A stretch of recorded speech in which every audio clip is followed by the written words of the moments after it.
Hello guys, panoodin nyo itong blackhead sa tainga niya. Super satisfying talaga siya guys. Ayan yung umpisa. Parang maliit lang siya tingnan. And then ayan, kinilikot-likot niya para lumuwag yung blackheads. Ayan, pagmasdan nyo mabuti guys. Wait for it. Ayan. Gandahan niya, hinila palabas. Yan, medyo namula na yung tainga niya.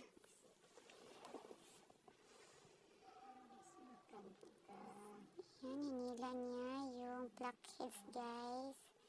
Panoorin niyo to hanggang matapos ang video. Ayan. Wait for it.